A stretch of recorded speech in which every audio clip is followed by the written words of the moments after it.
¿Cuántos de ustedes creen que Dios les ama? Levanten la mano. Hay poquitos que están dudando o todavía no están despiertos porque llegaron más temprano. ¿Cuántos creen que Dios les ama? Levanten la mano. Ahora la pregunta es, ¿cuántos de ustedes aman a Dios? Muy bien. Al final vamos a ver si me responde de la misma manera. Hemos estado comenzando una serie maravillosa que nos habla de los atributos de Dios el Padre. Y este es el tercero de los atributos. ¿Usted se acuerda cuáles fueron los dos anteriores? La gloria de Dios y, por ahí escuché, la santidad de Dios. Hoy vamos a tomar el tiempo adecuado para hablar acerca del amor de Dios. Y de verdad que necesitaríamos toda una serie completa de todo un año, si acaso, para poder agotar el tema del amor de Dios. Vamos a tomar unos puntos, unas referencias que nos ayuden a darnos una idea, que nos den un vislumbre, un vistazo de lo que es el amor de Dios, que es otra de las características de Dios nuestro Padre. Una maestra del jardín de niños le pidió a sus alumnos que hicieran algunos dibujos. Les dijo que dibujaran lo que ellos consideraban más importante para ellos. Juanito, que estaba sentado en la fila de atrás, sacó sus lápices de colores y comenzó a dibujar entusiasmado. Todos los niños terminaron su dibujo y se lo entregaron a la maestra. Pero Juanito seguía todavía y poniéndole más colores y todo. Cuando la maestra se acerca a donde estaba Juanito, pone su mano en el hombro y le dice: Juanito, ¿qué estás haciendo? ¿Qué estás dibujando? Maestra, estoy dibujando a Dios. Ay, Juanito, dice la maestra, pero nadie sabe cómo es Dios. Y él, sin levantar la mano, hizo una pausa y le dice: lo van a saber cuando termine. Si yo le dijera a usted que hiciera un dibujo de Dios, ¿cómo lo pintaría? Si pudiera hacer una pintura, un retrato de Dios, ¿cómo sería? ¿Lo pintaría blanco y de ojos azules como lo vemos en las películas? ¿O realmente lo haría ver a él pacífico, amoroso, o un Dios realmente severo? ¿Cómo piensa usted que es Dios? Sea cual sea el concepto que usted tenga de Dios, permítame decirle lo siguiente, y este es el tema central de este mensaje. Lo que nos viene a la mente cuando pensamos en Dios es lo más importante de nosotros. Déjeme repetirlo. Lo que nos viene a la mente cuando pensamos en Dios, eso es lo más importante de nosotros. En otras palabras, si dejamos que la cultura que nos rodee nos moldee nuestro pensamiento de cómo es Dios, nuestras vidas van a continuar siendo complicadas y caóticas. Ahora, si dejamos que las Sagradas Escrituras sean las que nos moldeen nuestra forma de pensar acerca de Dios, entonces vamos a conocerle tal como Él es, un Dios amoroso, un Dios paciente, un Dios personal, un Dios significativo, un Dios poderoso. Pero el concepto que nosotros tengamos de Dios, lo que nos viene a la mente cuando pensemos en Dios, eso es lo más importante de nosotros. Lamentablemente el concepto que la mayoría de la gente tiene de Dios es tan superficial, tan falto, tan alejado de la realidad. Cuestionan todo lo relacionado con Él. Por ejemplo, dicen, si Dios existiera y realmente fuera bueno, no permitiría que hubiera maldad. Es más, Él haría que todas sus criaturas fueran completamente felices. Pero como existe la maldad, y como no todas las criaturas son completamente felices, por lo tanto no existe Dios. O si existe, no es bueno. Y ese es el argumento más importante que tienen aquellos que se rehúsan en aceptar el concepto de lo que la Biblia menciona de quién es Dios. Ahora déjeme decirle una cosa a usted que ya ha conocido las cosas de Dios. Si usted en su concepto de Dios excluye el sufrimiento, quiero que sepa una cosa: el concepto que Dios tiene de sí mismo no excluye el sufrimiento. Al contrario, está bien entrelazado en su plan soberano. Muchas personas consideran que Dios es bueno, por lo tanto, Él quiere que todos seamos felices y nadie debe sufrir. Pero ese es un concepto erróneo de Dios. Y si usted ha leído la Biblia, se dará cuenta de principio a fin que el sufrimiento ha sido parte del plan maravilloso que Dios utiliza para poder reconciliar nuevamente al hombre y a la mujer con Él mismo. Y cuando hablamos de la bondad de Dios, hablamos del amor de Dios, de un Dios amoroso. ¿Saben ustedes que el atributo del amor de Dios es el más conocido, pero también el más malinterpretado de todos los atributos de Dios? Hoy en día es común pensar en el amor de Dios como bondad de Dios. Y hablando de esto, a veces confundimos bondad con benevolencia y creemos que porque Dios es amoroso, Dios es benevolente, nada más porque sí. Benevolencia es el deseo de ver a toda la gente feliz y contenta. Eso es benevolencia. Pero un Dios que solo quiere vernos contentos, pasando por alto nuestras malas conductas, nuestros pecados, no sería un Padre celestial. ¿Sabe qué sería? Sería un abuelo celestial. Un ser que le encanta ver divertirse a sus nietos, a sus seres queridos. Una de las cosas maravillosas, y ustedes que son abuelos no me van a dejar mentir, que les fascina de sus nietos, es que ustedes no tienen que disciplinarlos ni ponerles disciplina y cuando se porten mal se los entregan a sus hijos. Órale, batalla con él. Usted solamente agarra lo mejor que puede de ese nieto, ¿cierto? A veces pensamos lo mismo de Dios. Creemos que Dios está sentadito allá en el trono del cielo, esperándose pacientemente a que a nosotros se nos ocurra ir a Él en oración, adoración, para que luego Él extienda su billete de $20 y nos bendiga de esa manera. Ese es el concepto que muchos cristianos tienen de Dios también. Si no, no hubiera teología de la prosperidad. ¿Se da cuenta? Cuando nosotros tenemos un concepto de esa magnitud, nosotros tenemos un concepto errado acerca de lo que Dios es en realidad y del amor de Dios. Tal pareciera como si Dios es ese ser celestial que pasa por alto nuestros pecados, porque a Él lo único que le interesa es que sus pequeños hijitos se la pasen muy bien cada día. Si usted piensa de esa manera acerca de Dios, permítame decirle que usted tiene un concepto equivocado de Dios. Todo ser humano, lamentablemente, en lo profundo de su corazón quisiéramos que Dios fuera así. No me deje mentir. Yo sé que si se lo pregunto, usted va a decir, no, pastor, yo no creo eso. Yo quisiera que Dios fuera así. Que Dios me aprobara, me pusiera su sello de aprobación a todo lo que yo diga, haga, y que me concediera todas las peticiones que yo tenga de oración. ¿A poco no le gustaría eso? Si somos honestos, nosotros pensaríamos de esa manera. Pero afortunadamente Dios no piensa como nosotros. Él piensa mucho más allá. Entender la idea de la bondad de Dios demuestra que el concepto de bondad que Dios tiene es muy diferente al concepto que usted y yo tenemos acerca de la bondad de Dios. ¿Por qué digo esto, hermano? Porque la benevolencia, aunque forma parte del amor, la benevolencia forma parte del amor, pero no es sinónimo del amor. Cuando la benevolencia se aparta de todos los demás elementos del amor, acarrea cierta insensibilidad, por así decirlo, hacia el objeto amado. Pudiera interpretarse, en cierta manera pudiera interpretarse como algo parecido a desprecio. Por ejemplo, piense en la benevolencia de un médico con el bebé de brazos que usted tiene y que lo ha llevado para que lo cheque, que lo consulte. ¿Usted ha visto cómo agarran los médicos a la criaturita que usted con tanto cuidado la va cargando, ¿verdad? Y le hace guardia para que nadie se la vaya a mover. Y el médico lo agarra al muchacho y le voltea para atrás y lo sangolotea y todo lo demás. Y usted está... ¿Se da cuenta? Usted llegará a pensar que el médico es un bruto y no quiere, no le interesa a su muchacho. Pero él antepone el amor que usted considera que es el amor por la benevolencia. Es decir, a él lo que le interesa es que ese niño, esa criaturita, sea sana. Por eso, aunque se incomode, aunque llore, aunque todo lo demás, él lo va a auscultar, él lo va a revisar y le va a poner las vacunas necesarias, aunque llore. ¿Se imagina? Que el médico diga, ay no lo quiero hacer llorar, pobrecito, está muy chiquito. Mejor no le pongamos vacunas.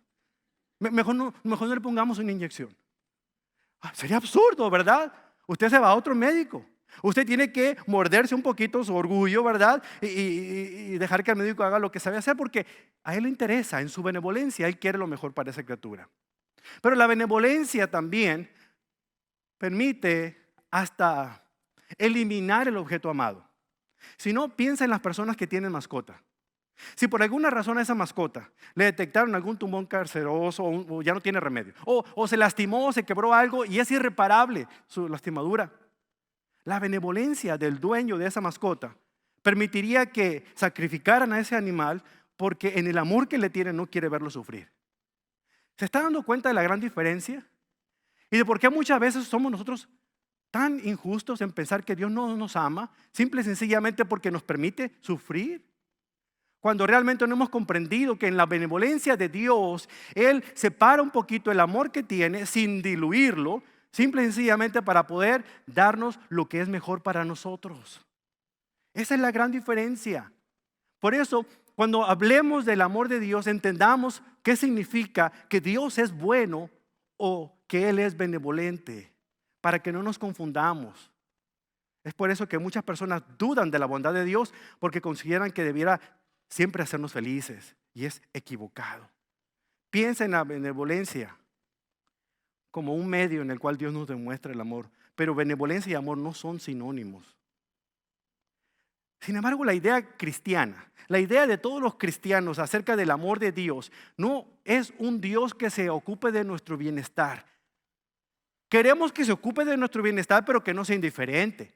Queremos que se ocupe de nuestro bienestar, pero que sea amable, que sea cariñoso, que nos conceda todo lo que le pedimos. O sea, que no sea desinteresado. ¿Se da cuenta? Estamos tan equivocados con respecto a eso. Y me gusta cómo aquel escritor inglés C.S. Lewis habla al respecto cuando escribió acerca del problema del dolor en uno de sus libros más conocidos. Dice, si Dios es amor, entonces es, por definición, algo más que condescendiente. Todos los testimonios disponibles indican que aunque Dios nos reprenda y censure, jamás nos mira con desprecio.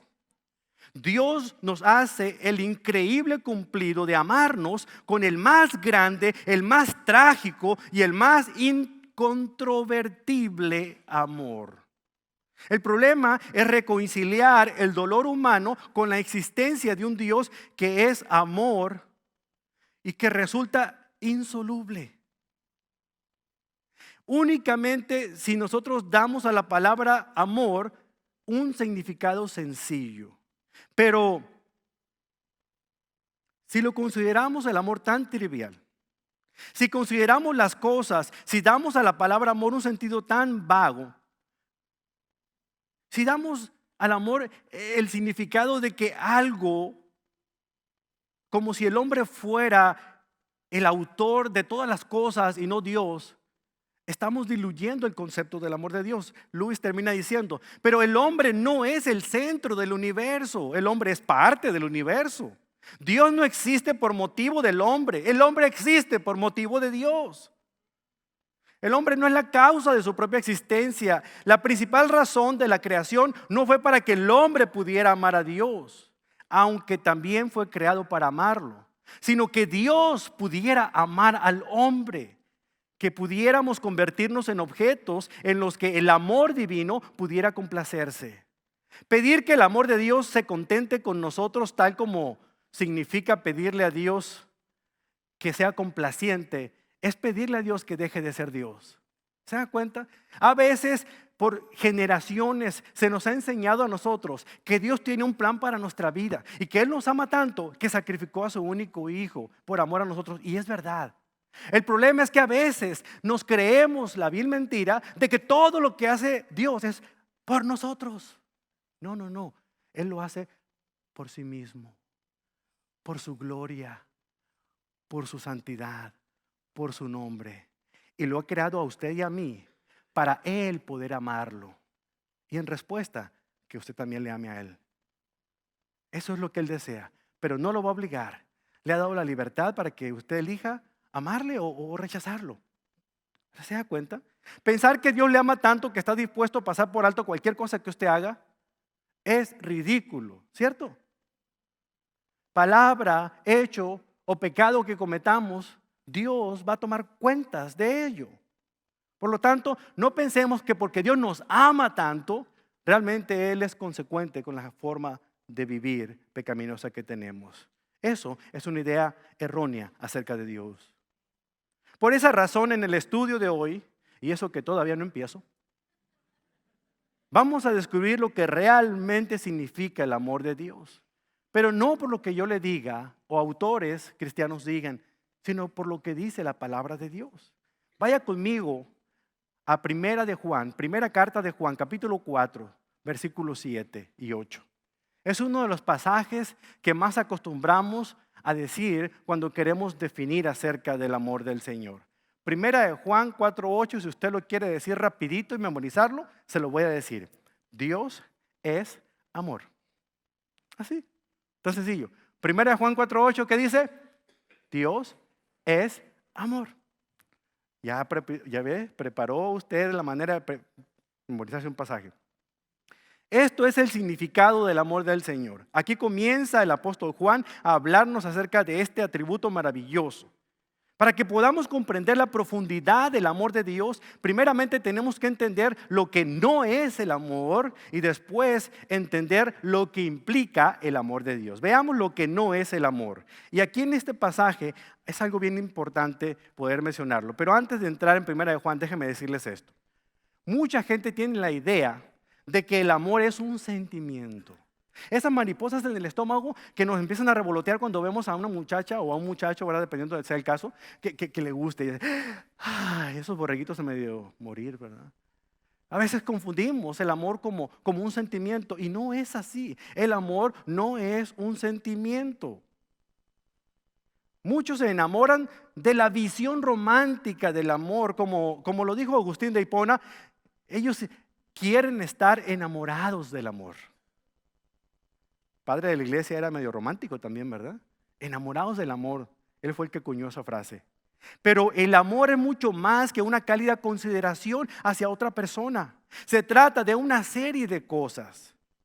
Otros asocian el amor con la sensación de placer. Piensan que no importa quebrantar los principios morales ni hacerles daño a otras personas. Cuando hagamos las cosas en nombre del amor, todo es permitido. Porque dicen, en la guerra y en el amor, se la sabe muy bien, ¿verdad? Pero ese concepto también es equivocado acerca del amor. ¿Por qué? Porque muchas personas justifican sus preferencias sexuales sin importarles violar los preceptos morales o bíblicos.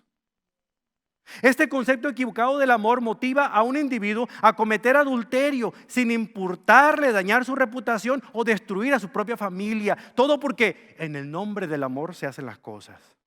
¿Se da cuenta? Pero eso no es el amor. El amor no es un sentimiento. El amor no es una sensación de placer. El amor tampoco es todo Dios. Aunque Juan aquí parece que así lo dice. Fíjense cómo Juan, en 1 Juan 4, versículo 7, comienza el apóstol Juan a decirnos esto. Dice, queridos amigos, sigamos amándonos unos a otros porque el amor viene de Dios. Todo el que ama es un hijo de Dios y conoce a Dios. Pero el que no ama no conoce a Dios porque Dios es amor. Juan está diciendo que si verdaderamente conocemos a Dios, vamos a amar como Él ama. Pero fíjense, Juan utiliza estas tres palabritas. Dios es amor. Pero el amor no es todo Dios. Es decir, el amor no es la esencia de lo que Dios es. Dios ama, pero el amor no comprende, o sea, no todo Dios es el amor. Y yo sé que está medio confuso esto, por eso vamos a desenredar esta madeja de hilo aquí. El amor no es todo Dios. Dios personifica el amor incondicional, sí, pero el amor impregna lo que Dios es y todo lo que Dios hace. Su amor es espontáneo, es sacrificial, es consistente. Pero el amor no es todo lo que Dios es. Dios es mucho más que eso. Fíjese lo que dice A.W. Tozer. Dice, si el amor es igual a Dios, entonces Dios solo es igual al amor. O sea, él puso una fórmula. Dios igual amor. Por lo tanto, el orden de los factores no altera el producto. Amor es Dios. Y ese es el problema, que muchas personas que no son creyentes han invertido los factores y hacen que el amor se convierta en una idolatría. Porque en lugar de pensar que Dios es amor, ahora dicen que el amor es Dios, con D minúscula. Por eso viven enamorados del amor. Por eso no les importa otra cosa más que el amor, el amor, el amor. Pero no ese es el caso. Porque el amor no todo es Dios. Dios tiene otros atributos también. ¿Se da cuenta? Dios es más que el amor. Sin embargo, este mundo se empeña en cambiar el orden de estas palabras. Por otro lado, el amor no puede ser la esencia de todo lo que es Dios, porque también el apóstol Juan dice en 1 Juan 1:5 que Dios es luz. Aquí cambió la cosa. Dice, Dios es amor, pero luego dice, Dios es luz. Entonces, no puedo sacar como conclusión que la definición del amor bíblico es amor, Dios. No, ¿verdad? Dios es luz, dice. ¿Qué significa esto? La luz representa lo bueno, lo puro, lo verdadero. Fíjese lo que dice 1 Juan 1:5. Dios es luz y en Él no hay nada de oscuridad. Así como la luz representa lo bueno, lo puro, lo verdadero, lo santo y lo confiable, la oscuridad representa lo pecaminoso y lo malo. Cuando Juan dice Dios es luz, está afirmando que Dios es santo y verdadero, santo y veraz. Ninguna partícula de impureza o ninguna mentira se puede encontrar en Dios.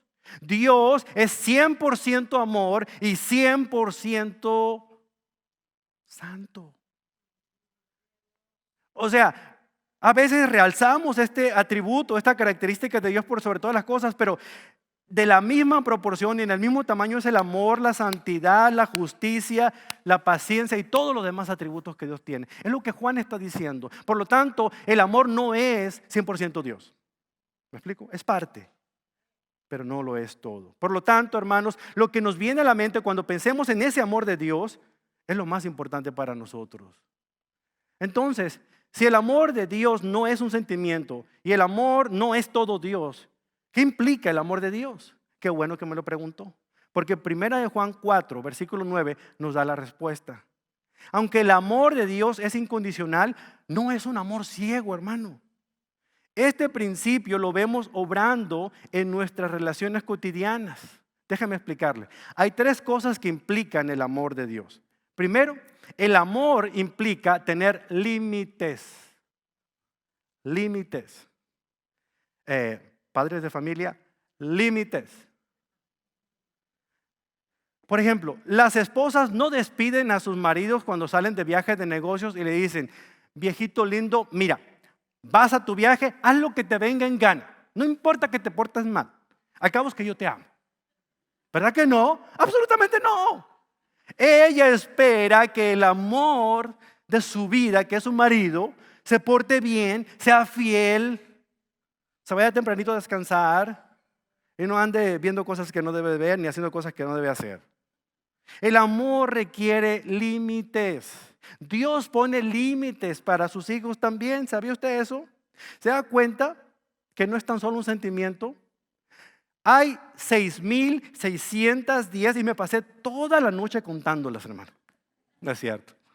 6,610 veces que aparece la palabra no en las Sagradas Escrituras. Y en la mayoría de los casos se usa para corregir la conducta del ser humano. Por ejemplo, en Éxodo 20 es donde más se repite en cada versículo. No tendrás otros dioses, no uses el nombre de Dios en vano, no trabajes el día de reposo, no mientas, no mates, no robes, no cometas adulterio, no acuses falsamente, no engañes, no codicies. No, esos son límites. Y aunque usted no lo crea, sus hijos adolescentes, ellos quieren límites, aunque al principio les muestren que no les gustan. ¿Se da cuenta? El amor no solamente es un sentimiento, el amor es límites. Pero aparte de límites, el amor también es aplicar disciplina. Los padres de familia amorosos disciplinan a sus hijos. Ellos no permiten que su casa se convierta en un barril lleno de monos cada día y destruyan el hogar.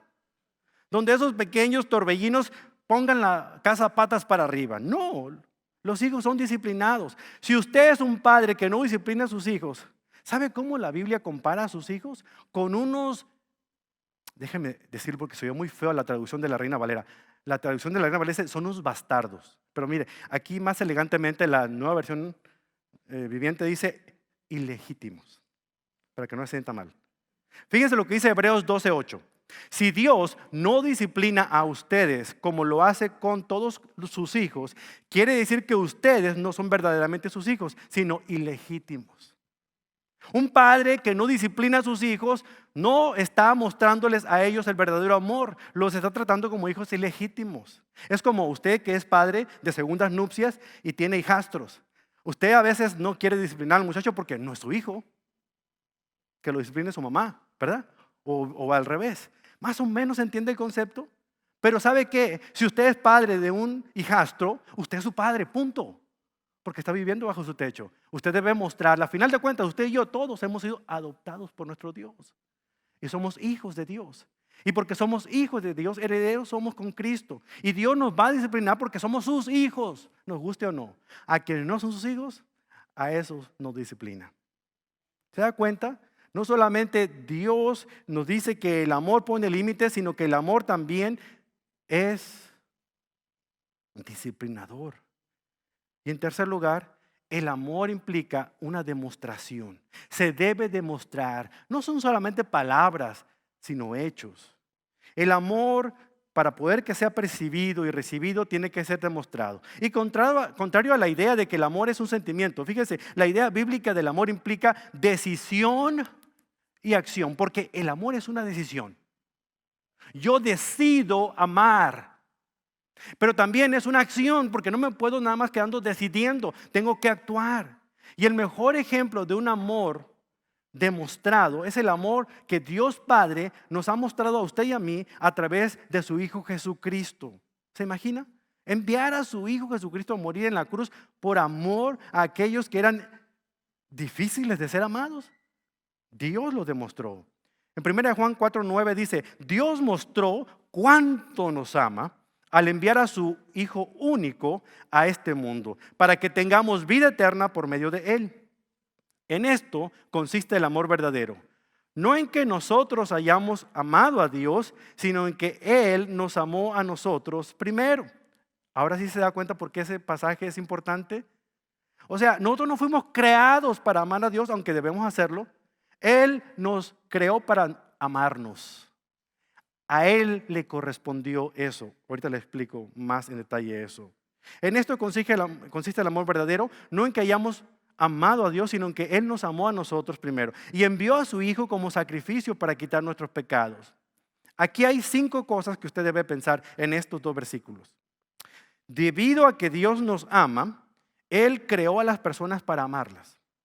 Segundo, debido a que Dios nos ama, Él se preocupa por los pecadores.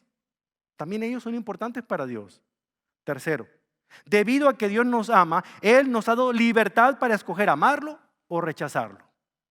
Número 4, debido a que Dios nos ama, Él aceptó la muerte de su Hijo como una solución a nuestro problema de pecado.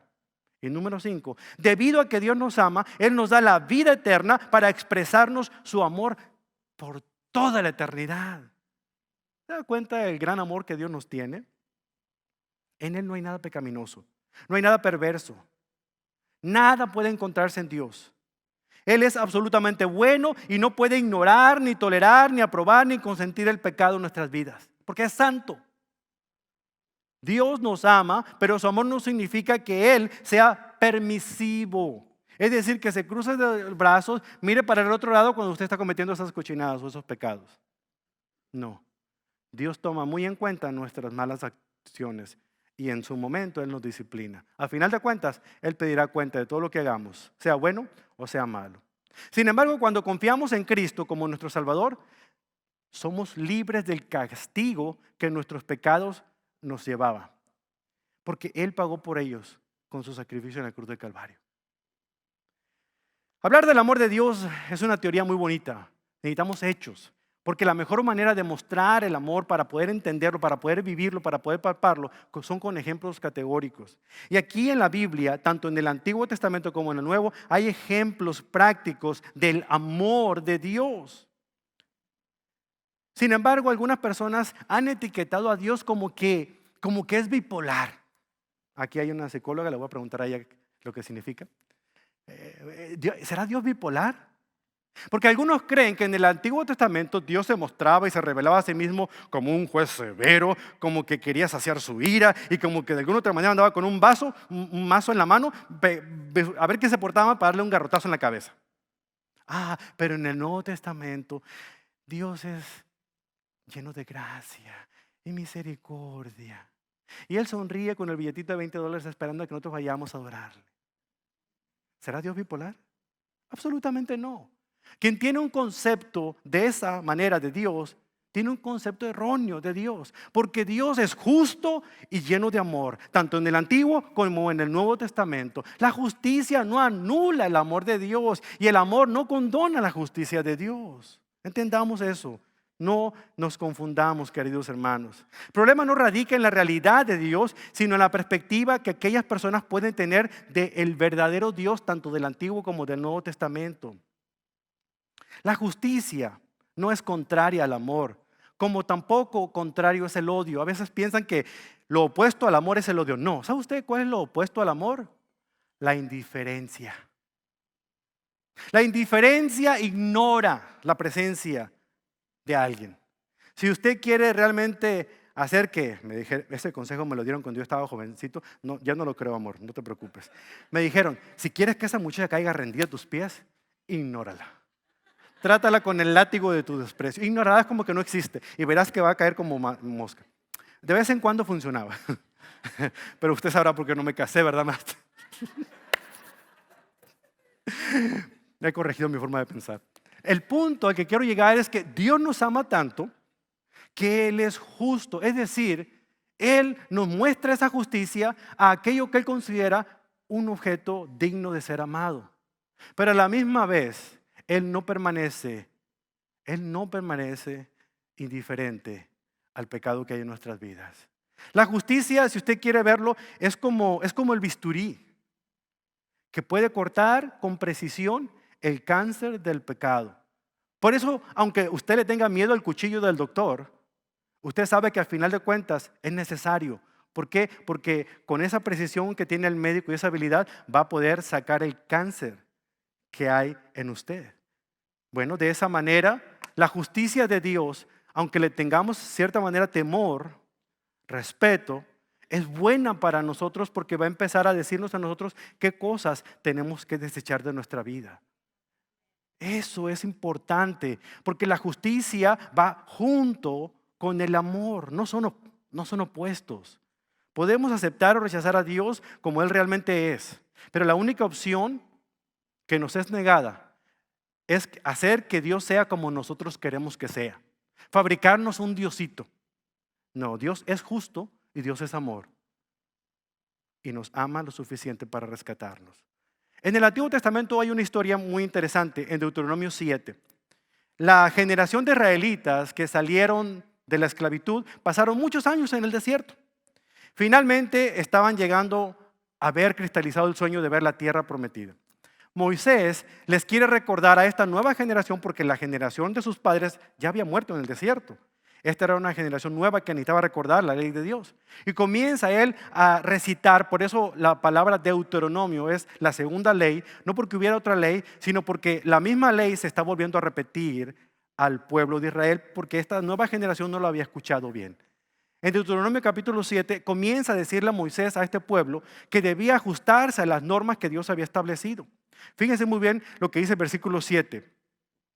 Pues tú eres un pueblo santo porque perteneces al Señor tu Dios.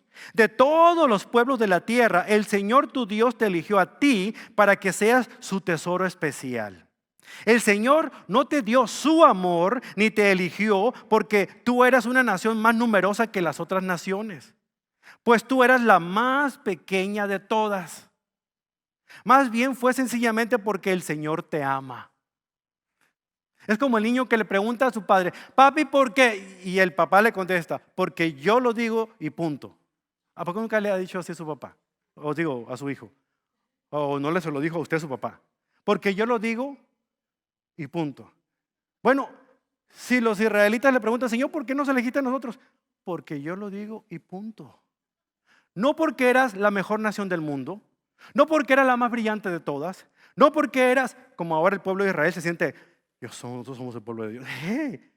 A lo peor que había en el planeta Tierra, Dios escogió para hacerlo su pueblo, porque Él le dio su regalada gana amar a Israel. Él escogió a Israel.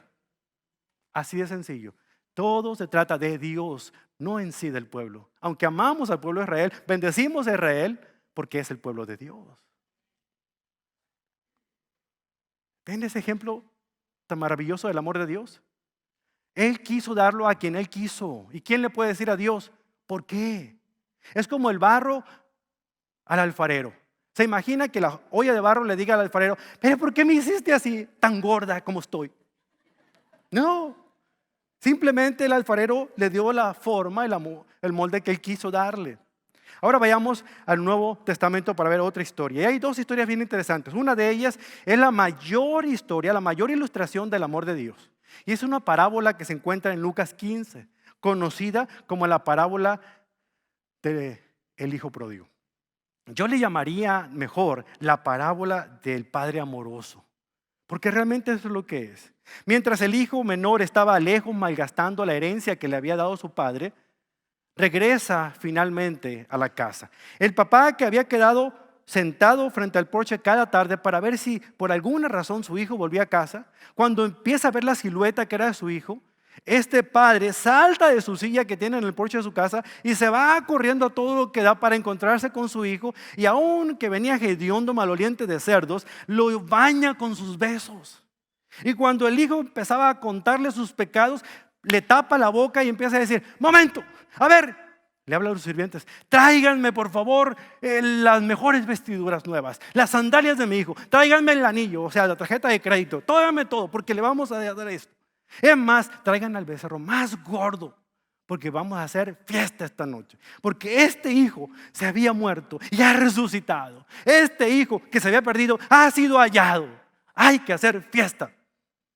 Esa es una demostración del amor más grande que podemos imaginarnos de Dios. Y esta historia refleja mejor que ninguna otra esta historia de amor. Pero así como esta es la ilustración del amor de Dios, la carta de Romanos, Pablo escribió una declaración de amor, porque ante todo amor tiene que haber una declaración, ¿verdad? ¿O usted nunca le declaró su amor a su esposa? ¿O usted, esposa, nunca le declaró su amor a su marido? Tiene que haber una declaración. La historia del hijo pródigo, o diría yo del padre amoroso, es la mejor ilustración del amor de Dios. Pero Romanos 8, 31 al 39 es la declaración de amor de Dios para nosotros. Escucha lo que dice. Yo estoy convencido de que nada podrá jamás separarnos del amor de Dios. Ni la muerte, ni la vida, ni los ángeles, ni demonios. Ni nuestros temores de hoy, ni nuestras preocupaciones de mañana. Ni siquiera los poderes del infierno podrán separarnos del amor de Dios. Ningún poder en las alturas ni en las profundidades, de hecho, nada en toda la creación podrá jamás separarnos del amor de Dios que está revelado en Cristo Jesús nuestro Señor. Aquí Pablo está diciendo, si Dios está a favor de nosotros, ¿quién está en nuestra contra? Si Él nos dio su regalo más precioso, que fue su Hijo Jesucristo, ¿quién nos dará todo lo demás si no es nuestro Dios? Y eso de todo lo demás se refiere al perdón de nuestros pecados cuando confiamos en Jesucristo, y a la salvación eterna que nada ni nadie nos podrá arrebatar, porque es prerrogativa de Dios. Yo no me la gané, yo no la merezco, yo no la pedí. Dios quiso darme su salvación y punto. Y a Él le corresponde. ¿Ve usted por qué este pasaje es tan importante de entender? Para no dudar ni del amor, mucho menos de la salvación de Dios en nuestras vidas. Es increíble cuando entendemos la magnitud del amor de Dios, como aquí lo vemos reflejado. Dios es el juez, Jesús es el redentor que ora por nosotros. Entonces nada, absolutamente nada nos puede separar del amor de Dios. ¿Por qué no le da un aplauso fuerte a nuestro Dios? Él se lo merece.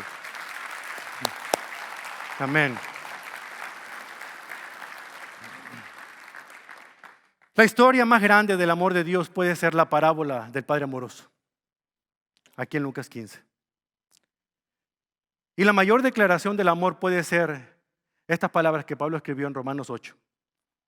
Pero déjeme decirle que la mayor demostración del amor de Dios ha sido la muerte y resurrección de Cristo Jesús. El mundo se puede dividir en dos grupos, hermanos, amigos. Un grupo conoce la intimidad del amor de Dios porque puso su fe, su confianza en Cristo. Y esa fe en Cristo le reconcilió con el Padre Celestial y quitó su pecado cuando Cristo murió en esa cruz. Cristo transfirió su propia rectitud, su propia vida eterna en la vida de aquel pecador arrepentido que confesó a Jesucristo como su Señor y Salvador. Pero hay otro grupo que se resiste, que no ha querido creer en este amor íntimo de Dios, simplemente porque no se le da la gana o porque nadie se lo ha dicho. Cualquiera que sea el caso, hay personas que permanecen en la ignorancia de la realidad de Dios. Y el mensaje del amor de Dios es inconcebible, no lo pueden captar. Ellos creen que su pecado es demasiado grande y que Dios sería demasiado consecuente para perdonarles ese pecado. Es por eso que la gente duda de su salvación, aun cuando ya la han tenido. Porque piensan, pero ¿cómo es posible? Dios es tan santo y tan justo, ¿cómo me va a tolerar que yo vuelva otra vez a lo mismo? Bueno, así están aquellos que no quieren aceptar el amor del Señor. Consideran que han pecado lo suficientemente grande como para saber que Dios no va a perdonarles ese tipo de pecados. El amor de Dios, hermanos, es mucho más grande que los pecados nuestros. El amor de Dios emplea la justicia divina para poder hacer la cirugía más exacta posible y erradicar por completo la influencia del pecado en nuestras vidas. Su amor es tan grande que envió a su propio Hijo a morir en una cruz. Él que no cometió pecado, por nosotros lo hizo su pecado, para que no hubiera delito que perseguir en cada uno de nosotros. No hay mayor más grande que el amor de Dios demostrado en Cristo Jesús, muriendo en la cruz del Calvario y resucitando el tercer día para que nosotros tengamos esperanza de vida eterna. ¿Cómo lo sé? Lo dijo el apóstol Juan en Juan 3, 14 al 16. Así como Moisés levantó la serpiente de bronce en un poste en el desierto, así deberá ser levantado el Hijo de Dios allá en la cruz, para que todo aquel que en él crea tenga vida eterna. La palabra todo es importante. No solamente aquellos que son buenos, no solamente aquellos que son del pueblo de Israel, no solamente aquellos que son de esta otra manera. Todo aquel que crea en Jesucristo. Y lo vuelve a repetir el versículo 16. Pues Dios amó tanto a los Estados Unidos. No, ¿verdad? Dios amó tanto a Guatemala. No, ¿verdad? Dios amó tanto a Argentina. Argentina sí, ¿verdad, hermano? No, Dios amó a todo el mundo para que todo aquel que en él crea no se pierda, sino que tenga vida eterna. Estos versículos tan famosos nos hablan de la extensión, de la magnitud, del alcance, de la profundidad del amor de Dios para nosotros. Así es que, hermano, lo que Dios ha hecho, usted no puede ponerle una coma. Póngale punto final. Ya no tiene que hacer nada más que confiar en Cristo Jesús como su Señor y Salvador personal. La mayoría de nosotros estamos familiarizados con la historia de la salida del pueblo de Israel de Egipto. Vivieron años de esclavitud y finalmente Dios levantó un líder llamado Moisés. Y él fue quien encabezó la salida, el éxodo de los israelitas de allá de Egipto. Cuando llegaron al Mar Rojo, se vieron en aprietos. Enfrente de ellos tenían las majestuosas aguas del Mar Rojo.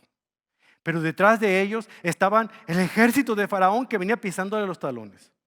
Entonces, Moisés, siendo obediente al poder que Dios le había dado, toca las aguas con su vara.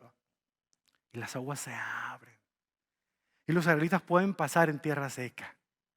Pero algo interesante ocurre cuando ellos terminaron de pasar y atravesar todo el Mar Rojo. Y el ejército de Faraón viene en medio del mar por el mismo hueco que Dios abrió. Luego se cierran las aguas, se derrumban, muriendo todos los que habían entrado a las aguas del Mar Rojo. Pero pónganse a pensar en un momento. La historia nos muestra que el pueblo de Israel fue liberado. Y nos muestra que los malos perecieron. Y cuando vemos películas de ese tipo, nos agrada que los buenos siempre ganen. Pero pónganse a pensar en un momento qué habría estado pasando en el cielo en ese instante. Una historia jasídica habla de esto. Los ángeles estaban animados cuando Cuando vieron que el pueblo de Israel había atravesado en seco y habían sido liberados todos. Estaban contentos allá arriba, danzando y bailando y glorificando al Señor por la victoria del pueblo, su pueblo amado. Pero entonces uno de los ángeles voltea y se da cuenta que Dios ya no está con ellos. Se apartó. Entonces le pregunta al arcángel Miguel y le dice, pero ¿dónde está Dios Padre? Se retiró a sus aposentos. Se fue a llorar. ¿Pero por qué? Si su pueblo ha sido liberado. Sí, pero otros miles de sus hijos murieron ahogados. Yo sé que eso teológicamente a lo mejor no checa con usted porque no todos son hijos de Dios. Pero ¿sabe qué? Toda vida importa para Dios. Así sean egipcios, así sean blancos, así sean negros, amarillos, rojos o de cualquier color. Cada vida es importante para Dios. Es por eso que Dios demuestra su amor para que usted pueda reconocerlo, para que usted pueda salvarse, pero al mismo tiempo para que ese amor le obligue a poder compartirlo con quien sea que se encuentre a su paso. No importa el color de su piel, no importa la lengua que habla, porque al final de cuentas, si su corazón es como el mío, usted es mi hermano y somos hijos de Dios. Oremos. Bendito Padre, gracias, gracias, infinitas gracias, Señor, por el amor tan grande que usted nos ha demostrado.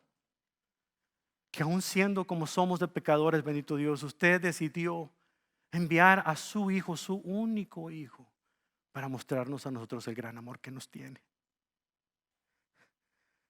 Absolutamente me siento indigno, Señor.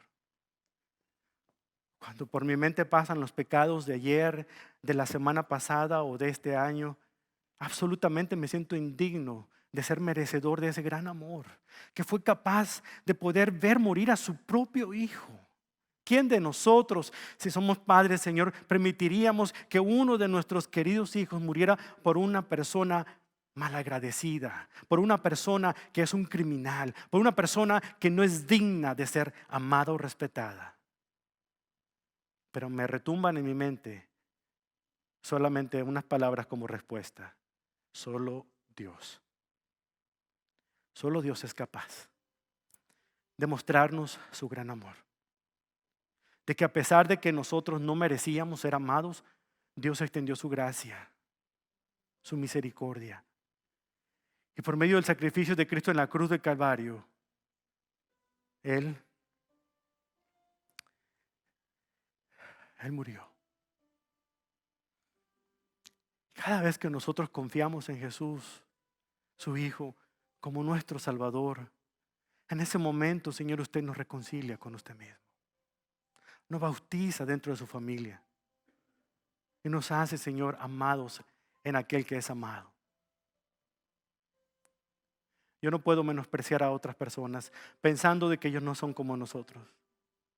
No puedo ser de un grupo selecto o de un grupo de escogidos, porque al final de cuentas Dios escogió a todo el mundo para que todo aquel que en Él crea, en usted crea, Señor, no se pierda. Bendito Dios, perdón, porque a veces nosotros los cristianos evangélicos no nos ponemos de acuerdo. Queremos poner palabras en sus bocas o en sus pensamientos, como si realmente de nosotros dependiera quién es cristiano y quién no, cuando al final de cuentas un día vamos a estar en la gloria y nos vamos a sorprender de ver a muchos que pensábamos que no llegarían allá, como otros se sorprenderá de vernos a nosotros allá. Pero Dios, gracias, simplemente gracias por el gran amor que nos tiene. Ayúdanos, Padre, para que estas palabras tan poderosas no entren por un oído y salgan por el otro, sino que puedan entrar, inundar nuestro corazón y darnos cuenta que no podemos callar tanto amor. Tenemos, Señor, que mostrarlo con nuestras vidas, con nuestras acciones, aparte de nuestras palabras, para que todo aquel que en Él crea reconozca que tenemos un Dios grande, que puedas ver cuál es la magnitud del amor que usted nos da, nos tiene, para que sepa el mundo cuánto les ama. Ay, bendito Dios. Cuán grande es usted, Señor. Cuán grande, Señor, es usted. Es por eso que mi corazón entona esta canción y puede únicamente decirla. con todo lo que siento en mi ser, cuán grande es mi Dios.